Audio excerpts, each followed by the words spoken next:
ভিডিওটি না টেনে না স্কিপ করে দেখার অনুরোধ রইল।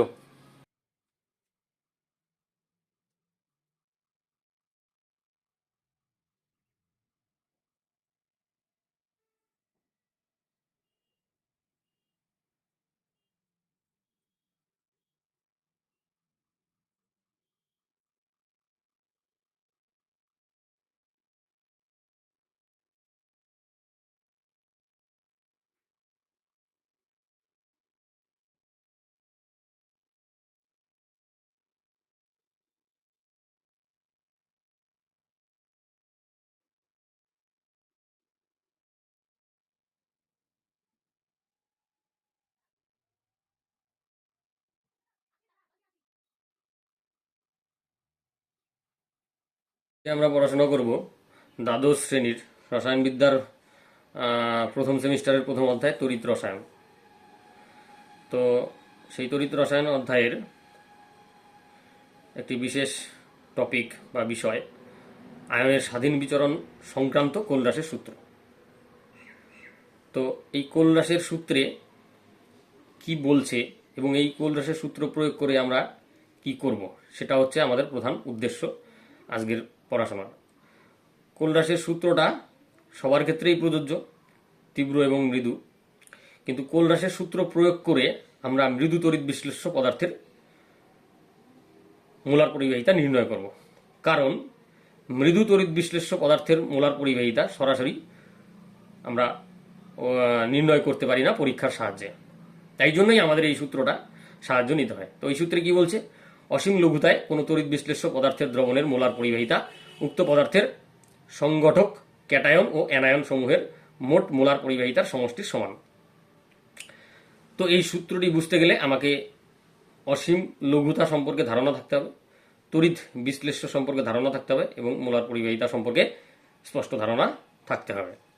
তা প্রথমে আমরা বুঝে নিই যে অসীম লঘু দ্রবণ বলতে কি বোঝায়। এবার একটা তীব্র তড়িৎ বিশ্লেষ্য পদার্থ আমরা ধরে নিতে পারি NaCl বা সোডিয়াম ক্লোরাইড বা খাদ্য লবণ। এটাকে কিছু পরিমাণ জলের মধ্যে দিয়ে একটা দ্রবণ তৈরি করা হলো, তারপর আমাদের মোলার পরিবাহিতা মাপা হলো। এইবারেতে তার মধ্যে আরেকটু জল যোগ করা হলো, দেখা গেল মোলার পরিবাহিতা মানটা একটু বৃদ্ধি পাচ্ছে। এরকম করে বারবার জল যোগ করে লঘু করা হচ্ছে, দেখা যাচ্ছে মোলার পরিবাহিতা বাড়ছে। কিন্তু একটা সময় দেখা যাবে আর মোলার পরিবাহিতা বাড়ছে না। তারপরে যদি আরও জল যোগ করে আরও লঘু করা হয় তাহলে আর মোলার পরিবাহিতা বাড়বে না, অর্থাৎ মোলার পরিবাহিতার একটা সীমাস্থ মান এ পৌঁছে গেছে। এই যে মোলার পরিবাহিতার সীমাস্থ মানে পৌঁছয়ে যত লঘুতায় সেটাকেই আমরা অতি লঘু বা অসীম লঘু দ্রবণ বলতে পারি। আচ্ছা, তড়িৎ বিশ্লেষ্য পদার্থ মানে কি? তড়িৎ বিশ্লেষ্য পদার্থ হচ্ছে সেই পদার্থ যে পদার্থগুলি গলিত বা জলে দ্রবীভূত অবস্থায় তড়িৎ পরিবহনে সক্ষম, সেটাই হচ্ছে তড়িৎ বিশ্লেষ্য পদার্থ। তো তড়িৎ বিশ্লেষ্য পদার্থ দুই রকমের হয়, তীব্র তড়িৎ বিশ্লেষ্য পদার্থ এবং মৃদু তড়িৎ বিশ্লেষ্য পদার্থ। তীব্র তড়িৎ বিশ্লেষ্য মানে কি? যারা জলীয় দ্রবণে গিয়ে 100% বিয়োজিত হয়, আর মৃদু মানে যারা আংশিক বিয়োজিত হয়। আর মোলার পরিবাহিতা কি? মোলার পরিবাহিতা হচ্ছে যদি এই দুটো তড়িৎদ্বার হয়, অর্থাৎ একটি অ্যানোড একটি ক্যাথোড, এদের মধ্যে দূরত্ব 1 সেন্টিমিটার, অর্থাৎ দুটো তড়িৎদ্বারকে যদি 1 সেন্টিমিটার ব্যবধানে রাখা হয় এবং এই তড়িৎদ্বার দুটোর মধ্যে যদি একটি তড়িৎ বিশ্লেষ্য পদার্থের দ্রবণ যোগ করা হয়, যার মধ্যে তড়িৎ বিশ্লেষ্য পদার্থের পরিমাণ হচ্ছে 1 মোল, অর্থাৎ 1 মোল তড়িৎ বিশ্লেষ্য পদার্থের যে দ্রবণ তাকে যদি 1 সেন্টিমিটার ব্যবধানে রাখা ক্যাথোড এবং অ্যানোডের মধ্যে রাখা হয়, তাহলে ওই দ্রবণের যে পরিবাহিতা সেটাই হচ্ছে মোলার পরিবাহিতা। তাহলে বোঝা গেল অসীম লঘুতায় কোনো তড়িৎ বিশ্লেষ্য পদার্থ দ্রবণের মোলার পরিবাহিতা উক্ত পদার্থের সংগঠক ক্যাটায়ন এবং অ্যানায়নের মোট মোলার পরিবাহিতার সমষ্টির সমান। কারণ আমরা জানি যে তড়িৎ বিশ্লেষ্য পদার্থ ক্যাটায়ন এবং অ্যানায়ন দিয়ে তৈরি হয়, এবং যেহেতু জলীয় দ্রবণে গিয়ে ক্যাটায়ন এবং অ্যানায়নে ভাঙে, তাই তাদের যে পরিবাহিতা মোট পরিবাহিতা সেটাই হচ্ছে মোট মোলার পরিবাহিতা, সেটাই হচ্ছে ওই তড়িৎ বিশ্লেষ্য পদার্থটির মোলার পরিবাহিতা।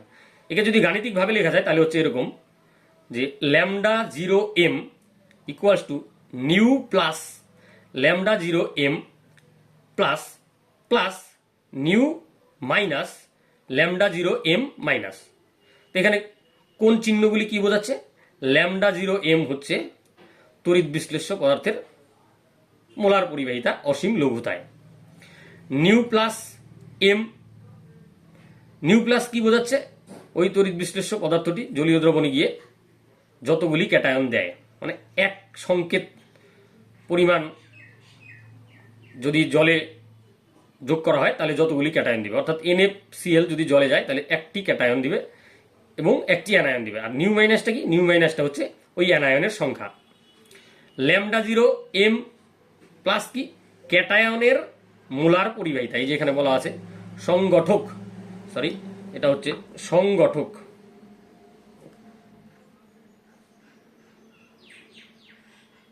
সংগঠক ক্যাটায়ন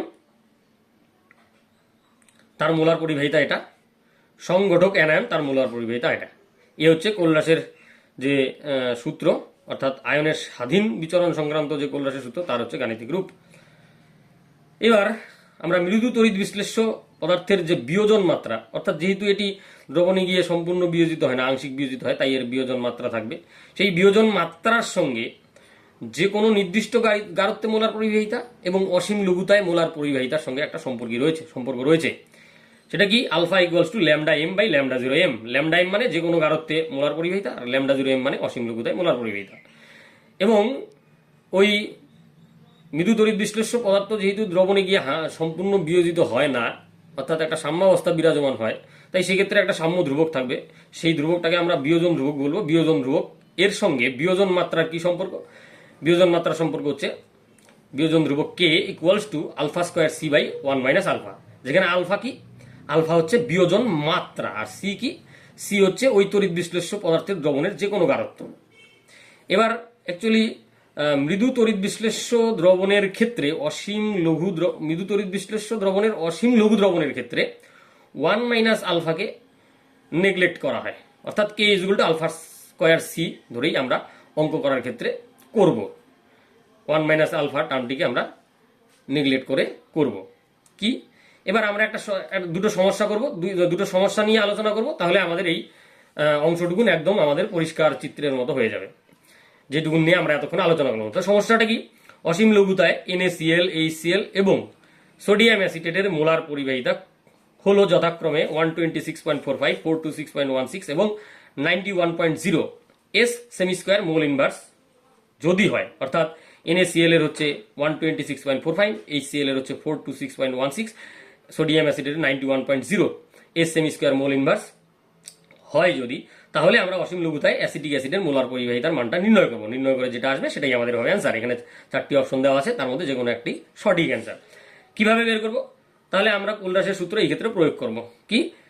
অ্যাসিটিক অ্যাসিডের মোলার পরিবাহিতা আমাদের নির্ণয় করতে হবে। তাহলে এটাকে যদি আমি ভাঙি এই রূপ অনুযায়ী, তাহলে এখান থেকে একটি ক্যাটায়ন এবং একটি অ্যানায়ন পাবো। সেই জন্য আমরা লিখলাম কি?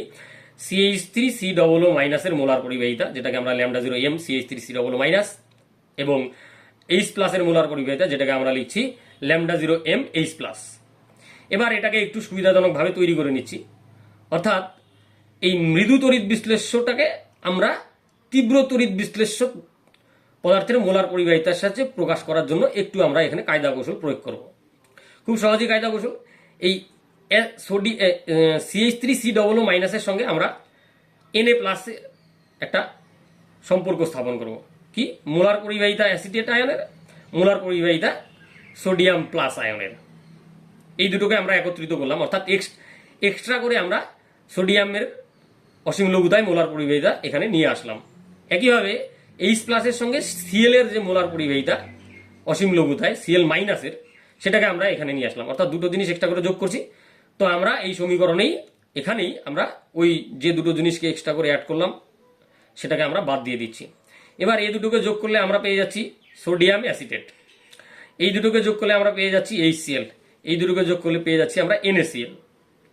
তাহলে এদের মোলার পরিবাহিতাগুলোকে যদি আমি যোগ করি বা বিয়োগ করি, মানগুলো বসাচ্ছি, মানগুলো দেওয়া আছে, সোডিয়াম অ্যাসিটেটের মোলার পরিবাহিতা দেওয়া আছে, এটা দেওয়া আছে, এটা দেওয়া আছে, এই মানগুলো যদি বসাই তাহলে আমাদের যোগ বিয়োগ করে অ্যান্সারটা হবে এটা। তাহলে কিন্তু এইভাবে করে আমরা কোলরাসের সূত্র প্রয়োগ করে মৃদু তড়িৎ বিশ্লেষ্য পদার্থের মোলার পরিবাহিতা তীব্র তড়িৎ বিশ্লেষ্য পদার্থের মোলার পরিবাহিতার সাহায্যে নির্ণয় করতে পারি। এবার এই সূত্রটার একটা আমরা প্রয়োগ দেব, এই সূত্রটা এবং এই সূত্রটার একটা প্রয়োগ দেব। পরের পৃষ্ঠায় আমরা চলে যাচ্ছি। সমস্যা 2, 0.007 মোল অ্যাসিটিক অ্যাসিড দ্রবণের মোলার অ্যাসিটিক অ্যাসিড দ্রবণের মোলার পরিবাহিতা 20 S semi square mole inverse acetic অ্যাসিডের বিয়োজন ধ্রুবকের মান কত? তো অপশনগুলো আমাদের দেওয়া আছে এবং এখানে অসীম লঘুতায় H প্লাসের মোলার পরিবাহিতা এবং অসীম লঘুতায় অ্যাসিটিক অ্যাসিডের অ্যাসিটেট আয়নের মোলার পরিবাহিতা দেওয়া আছে। তো সমাধান করার জন্য প্রথমে আমরা অ্যাসিটিক অ্যাসিডের মোলার পরিবাহিতা, যেটা কোলরাসের সূত্র অনুযায়ী H প্লাসের মোলার অসীম লঘুতায় মোলার পরিবাহিতা এবং অ্যাসিটেট আয়নের অসীম লঘুতায় মোলার পরিবাহিতা, এই দুটোকে যোগ করে আমরা এটা পেয়ে যাচ্ছি। তারপরে আমরা যে প্রথম সূত্রটা আগের পৃষ্ঠায় দেখেছিলাম সেটা হচ্ছে alpha is equal to lambda M by lambda zero, অর্থাৎ কোনো নির্দিষ্ট গারত্বে মোলার পরিবাহিতা, আর এটা হচ্ছে অসীম লঘুতায় মোলার পরিবাহিতা। সেই থেকে আমরা আলফাটাকে বের করে নিব। তো আমরা আলফাটা বের করে নিচ্ছি, আর lambda M by lambda zero M 20/400 is equal to 0.05। বিয়োজন মাত্রার কোনো একক থাকছে না। এবার দ্বিতীয় সূত্র আরেকটা যেটা ছিল, যেটাকে আমরা 3 নাম্বার সমীকরণ বলতে পারি। প্রথমটা 1, তারপর একটা 2, এটা হচ্ছে 3। তো সেখানে হচ্ছে বিয়োজন ধ্রুবক is equal to alpha square C by 1 minus alpha. সেই সূত্রের মধ্যে আমরা বিভিন্ন মানগুলো যেগুলো পাচ্ছি সেগুলো বসিয়ে আমরা ফাইনালি কে এর মানটা পেয়ে যাবো। সেটা কি? কে ইজ ইকুয়াল টু বিয়োজন ধ্রুবক কে কার? অ্যাসিটিক অ্যাসিডের is equal to alpha square C by 1 minus alpha, যেটা আমি বলেছিলাম মৃদু তড়িৎ বিশ্লেষ্য দ্রবণের লঘু দ্রবণের ক্ষেত্রে পদার্থের মৃদু তড়িৎ বিশ্লেষ্য পদার্থের লঘু দ্রবণের ক্ষেত্রে 1 মাইনাস আলফাকে আমরা নেগলেক্ট করব। তাহলে আমরা কি পেয়ে যাচ্ছি? Alpha square K is equal to alpha square C. Alpha আমরা আগেই বের করে নিলাম 2 নং সমীকরণ থেকে, সেটা হচ্ছে 0.05। তাহলে 0.05 তার স্কোয়ার 0.007। সি এর মানটা আমাদের প্রশ্নের মধ্যেই দেওয়া আছে 0.007। ঠিক আছে, তাহলে আমরা এই মানগুলো যদি বসাই গুণফুন করে ক্যালকুলেটারে, তাহলে আমরা পেয়ে যাচ্ছি 1.75 ইন্টু 10⁻⁵ মোল লিটার ইনভার্স। এটা হচ্ছে 10⁻⁵, তার মানে আমাদের অপশন হচ্ছে এটা 1.75 ইন্টু 10⁻⁵ মোল লিটার ইনভার্স। তাহলে আজকে এই পর্যন্তই, ধন্যবাদ। আবার আসবো পরের ভিডিওতে।